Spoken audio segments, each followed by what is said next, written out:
سوال ہے کہ مکہ میں جمعہ کی دوسری اذان کیوں ہوتی ہے؟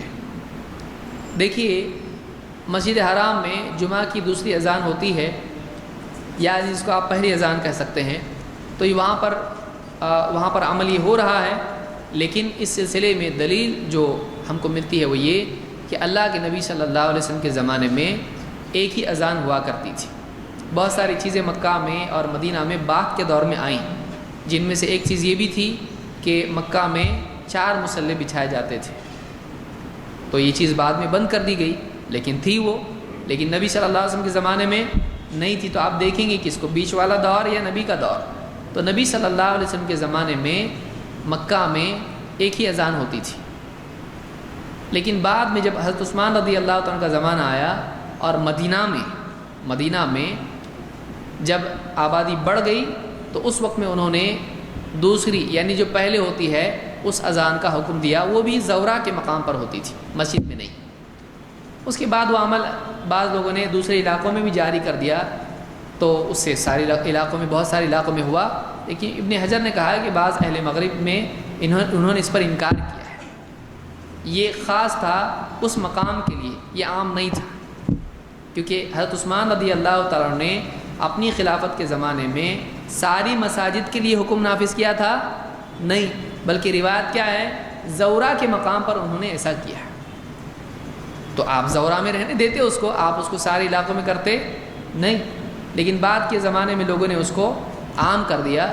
وہ عام نہیں تھا، وہ اس علاقے کے لیے تھا، یا زیادہ سے زیادہ اس علاقے کی نوعیت والے علاقوں کے لیے تھا، کیونکہ انہوں نے جو وہ ایک اذان بڑھائی، وہ اس وجہ سے تھی کہ مسجد نبوی کے اطراف آبادی جب بڑھ گئی اور بازار دور ہو گیا، تو اذان کی آواز بازار تک نہیں جانے لگی، تو انہوں نے وہاں پر بھی ایک اذان جاری کر دی، ایک پکار یا اذان جو بھی آپ اس کو کہیں ندا، وہاں پہ جاری کی۔ تو یہ وجہ اس کی تھی۔ اگر ایسی وجہ کہیں اور ہے کہ مسجد ہے، جمعہ ہوتا ہے اور بازار تک آواز نہیں جاتی ہے، تو اگر وہاں پر دوسری اذان کی جاتی ہے بازار میں، چلے گا۔ حضرت عثمان رضی اللہ تعالیٰ کا عمل غلط نہیں تھا، لیکن آپ ساری مسجدوں میں اس کو کر دیں، دلیل کیا ہے؟ حضرت عثمان نے تو ساری مسجدوں میں نہیں کیا، اور آپ مسجد میں کریں، دلیل کہاں ہے؟ بازار میں تھا وہ، تو بازار سے مسجد میں لانے کی دلیل کیا ہے؟ اور جس وجہ سے تھا وہ وجہ آج نہیں ہے۔ آپ اگر بڑا بلینکٹ موٹا اوڑھ کے بھی سوئیں گے تو آپ کے گھر تک اذان آتی ہے، مائک اتنا پاورفل ہے اور ساؤنڈ سپیکر اتنے بڑے جو ہیں، پورے گھروں تک آواز جا رہی ہے، تو اب دوسری اس کی ضرورت ہے؟ وہ تو ایسے ہی ہوا جیسے ایک مؤذن صاحب ہمیشہ کے لیے مکبر ہو جائیں۔ مسجدوں میں کیا ہوتا ہے، اگر جمعہ کے دن الیکٹریسٹی چلی گئی تو کیا ہوتا ہے، کوئی مکبر بنتا ہے، کیوں؟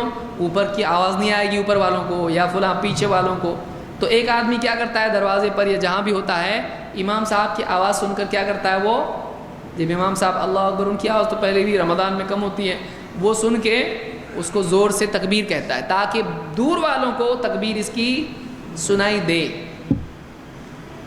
لیکن کوئی آدمی کہے بھائی تکبیر ہونا چاہیے، تو لائٹ ہو تب بھی روزانہ کرنے لگے، چلے گا ایسا؟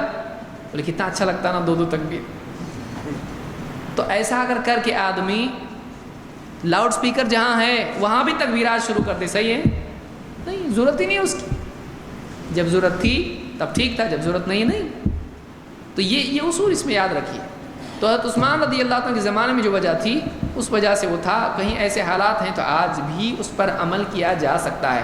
بعض لوگ کہتے ہیں تم لوگ اس کو بدعت کہتے ہیں، ہم بدعت نہیں کہتے، ہم تمہارے عمل کو بدعت کہتے ہیں، حضرت عثمان کے عمل کو نہیں۔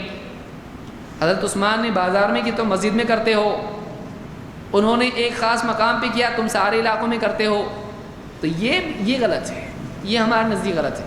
حضرت عثمان کا عمل غلط تھا نہیں۔